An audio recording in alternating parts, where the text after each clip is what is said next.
நம்ம விடாமுயற்சி நிகழ்ச்சியில் இன்னைக்கு ஒரு மூன்றெழுத்து பெயர் கொண்ட ஒரு நபர் இன்னைக்கு உங்களுக்கு நான் அறிமுகப்படுத்த போகிறேன். நான் அறிமுகப்படுத்தி உங்களுக்கு தெரியணுங்கிற நபர் இல்லை. நம்ம தமிழ்நாட்டில் மூன்றெழுத்து அப்படிங்கிறது ரொம்ப முக்கியமான ஒன்றா பார்க்குறோம். நம்ம எம்ஜிஆர்லேருந்து இசைத்துறையில் எம்எல்வி, டிகேபியிலேருந்து கலைத்துறையில் ரசிகமணி டிகேசி வரைக்கும் இந்த மூன்றெழுத்துக்குரிய நபர்கள் அப்படின்னா நிறைய பேரை நம்ம பட்டியல் போட்டு காமிச்சிடலாம். ஆனால் நான் சொல்ல போகிற இந்த மூன்றெழுத்து நபர் நிறைய பேருக்கு பெரியவங்களுக்கெல்லாம் தெரிஞ்சிருக்கும். எங்கள் வயதுடைய தலைமுறையெல்லாம் மறந்து போனேன். படத்தை காமிச்சா கூட இவர் யாருன்னு தெரியாத அளவுக்கு தான் இந்த தலைமுறை இருக்கிற ஒருத்தரை பற்றி நான் இன்றைக்கி சொல்ல போகிறேன். யார் அந்த மூன்றெழுத்து நபர் அப்படின்னு தானே நினைக்கிறீங்க? மாப்போ சிவஞானம் அப்படிங்கிறவர். நிறைய பேருக்கு எங்கள் தலைமுறையில் தெரியாது. பல தந்தைகள் நமக்கு தெரியும்.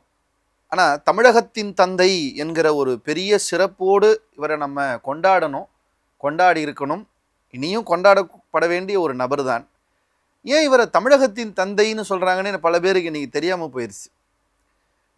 நான் இவரை பார்த்து ஆச்சரியப்படுறதும், நம்ம எல்லாம் இவர்கிட்ட இந்த கற்றுக்க வேண்டிய ஒரு விஷயம் நான் நினைக்கிறதே, அவருடைய அரசியலெல்லாம் ஒரு பக்கம் விட்டுருங்க, அவருடைய இலக்கிய பணியை தான் நான் சொல்லணும்னு நினைக்கிறேன். குடும்ப சூழலில் 3வது வகுப்போடு அவருடைய பள்ளி வாழ்க்கை முடியுது.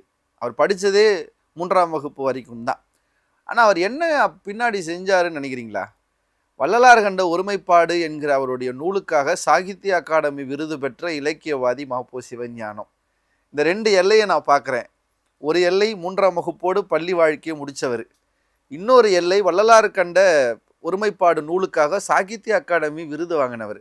3வது படித்த நபர் சாகித்ய அகாடமி விருது எப்படி வாங்கினாருங்கிற இடைப்பட்டது தான் மாப்போசி அவருடைய வாழ்க்கை நமக்கு ஒரு பாடம். குடும்ப சூழலுக்காக அந்த காலங்கள்லாம் இந்த அச்சு ரொம்ப ஃபேமஸாக வந்த டைம் அது. இந்த நூல்கள் எல்லாம் அச்சாக்கக்கூடிய அந்த பிரிண்டிங் ப்ரெஸ்ன்னு சொல்லுவாங்க. அதில் இந்த அச்சு கோக்கிறதுக்குனே ஒரு தனி நபர்கள் வேலை பார்ப்பாங்க. இன்றைக்கு மாதிரி எல்லாம் ஒரு பிளேட்டில் அச்சாகியெல்லாம் நூல் வராது. அன்றைக்கி எழுத்தாக அச்சு கோக்கிறதுங்கிற ஒரு மரபு பழைய ப்ரெஸ் பண்ணுற அந்த இதிலெல்லாம் உண்டு. இப்போ இவர் அந்த மாதிரி அந்த அச்சு கோக்கிறதுக்காக போகிற போது இந்த எழுத்தெல்லாம் ஒன்றொன்றாக படிக்கிறார். 3வது வரைக்கும் படித்தவர் தான். ஆனால் இப்போ அவர் என்ன செய்கிறாரு, தன்னுடைய ப்ரெஸ்ஸுக்கு வந்த நூல், பல பெரியவங்களுடைய புத்தகங்கள், பெரிய அரிய இலக்கியங்கள்லாம் அவருக்கு அந்த ப்ரெஸ்ஸுக்கு வரும்போது அதெல்லாம் எழுத்து கூட்டி அச்சு கோக்கும் போதே அதை படிக்கிறார். இது யார் எழுதுனது, இந்த நூல் எப்படிப்பட்டதுங்கிறதெல்லாம் தெரிஞ்சுக்க ஆசைப்படுறார். நூலகத்துக்கு போகிறார். பள்ளிக்கூடம் தன்னை கைவிட்டாலும் நூலகம் அவரை கைவிடலை. நூலகத்தில் போய் உட்கார்ந்து பல இலக்கியங்கள் எல்லாம் வாசித்து தான் தன்னை ஒரு பெரிய இலக்கியவாதியாக வளர்த்துட்டு வரார். நான் அவரை பார்த்து நினைக்கிற ஒரே விஷயம் ஒன்று தான். இலக்கியவாதிகளாக இருப்பதோ, பெரிய தமிழறிஞர்களாக இருப்பவர்களாக பிஏ எம்ஏ டாக்டரேட் பண்ணணுங்கிற அவசியம்லாம் இல்லை.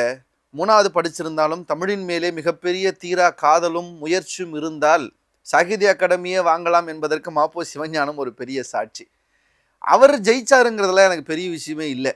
நான் ரொம்ப சந்தோஷப்படுற ஒன்று அவருடைய வாழ்க்கையில், இன்றைக்கி தமிழர்கள் மிக பெருமையாக சொல்லக்கூடிய இலக்கியங்களிலே ஒன்று சிலப்பதிகாரம். ஆனால் இப்படி ஒரு இலக்கியம் இருக்குதுங்கிறதும், இந்த இலக்கியம் என்ன பேசுதுங்கிறதும், வடக்கிலே போய் இமயத்தில் இருந்து கல் எடுத்துட்டு வந்தாங்கிற இந்த வீர வரலாறெல்லாம் நம்ம பேசுகிறோம்னா, இன்றைக்கி சிலப்பதிகாரம் நம்மோடு இவ்வளவு பிரபலமாக இருப்பதற்கு முக்கியமான நபர் மாப்போசி தான். சுதந்திர போராட்ட காலங்களில் காந்தியினுடைய பல போராட்டங்களுக்கு இவர் இங்கே தமிழ்நாட்டில் துணை நின்று செஞ்சதால் அவர் அமராவதி சிறையில் கொண்டு போய் போடுறாங்க. இந்த சிறைச்சாலையில் இருக்கும்போது தான் அவருக்கு முதல்ல சிலப்பதிகாரம் புத்தகத்தை படிக்கணும்னு கையில் எடுக்கிறார். முதல்ல அந்த புத்தகத்தை படிக்கவும் செய்கிறார். எந்த விதமான பண்டிதர்களினுடைய வழிகாட்டுதலும் இல்லாமல் தானாகவே அட்ட டு அட்ட அந்த சிலப்பதிகாரத்தை படித்து ரசித்து, இப்படி ஒரு இலக்கியம் தமிழில் இருக்குங்கிறது ஏன் வெளியில் தெரியவே இல்லைன்னு ஆச்சரியப்பட்டு அமராவதி சிறையிலிருந்து வெளியே வந்தவுடன் சிலப்பதிகாரத்தையும் தமிழ்நாட்டுக்கு அறிமுகப்படுத்துகிற முனைப்போட வரார். அதனால தான் இலக்கிய அறிஞர்கள் சொல்வார்கள், அமராவதி சிறையிலே இருந்து விடுதலையானது மாப்போசி மட்டுமல்ல சிலப்பதிகாரமும் தான் என்று இலக்கியவாதிகள் சொல்வார்கள். ஏன்னா அப்படி வெளியே வந்ததுக்கு பிறகு அவர் என்ன செய்கிறாரு, சிலப்பதிகாரத்துக்குன்னு ஒரு இயக்கம் அமைக்கிறார், இளங்கோ மன்றங்கள் அமைக்கிறார். ஒவ்வொரு மாவட்டத்துக்கும் ஒவ்வொரு மாதம் போய் சிலப்பதிகாரத்தை வச்சு விழா நடத்துகிறார்.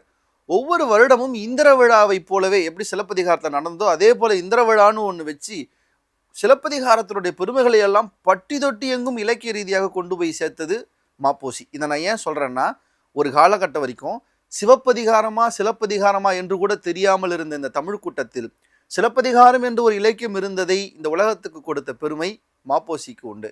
இதெல்லாம் இலக்கிய பணினா, இன்னொரு பக்கம் திருத்தணி மொழிவாரி மாநிலம் பிரிக்கிற போது நமக்கு இல்லாமல் போன போது திருத்தணியை மீட்டு கொடுத்த பெருமை மாப்போசிக்கு உண்டு. மதராஸ் மனதே என்று அவர்கள் சொல்லிக் கொண்டிருந்த போது தலையை கொடுத்தேனும் தலைநகரை மீட்பேன் என்று சென்னை இன்றைக்கு தமிழ்நாட்டில் இருப்பதற்கு மிகப்பெரிய காரணம் மாப்போசி. அதனால தான் அவரை தமிழகத்தின் தந்தை என்று நாம் கொண்டாடுகிறோம். இலக்கியத்திலும் சரி, அரசியலிலும் சரி, தனக்கே என்ற ஒரு தனி பெயரை, மாப்போசி என்ற அந்த 3 எழுத்து பெயரை பதித்தவர். அவர் நமக்கு காட்டுகிற ஒரே ஒரு பெரிய விஷயம் என்னன்னா, இப்படி போனாதான், இப்படி நடந்தாதான் இதை அடைய முடியும்லாம் ஒன்றும் இல்லை. 3ஆம் வகுப்போடு பள்ளி வாழ்க்கை முடிந்தாலும் சாகித்ய அகாடமி என்கிற உயரிய விருதை தன் இலக்கியங்களுக்கு பெற்ற பெருமை நம் எல்லோரும் எப்படி இருந்தாலும் ஜெயிக்க முடியும் என்பதற்கான ஒரு பெரிய சான்றுதான் மாப்போசி என்கிற இந்த 3 எழுத்து மந்திரம். நன்றி, வணக்கம்.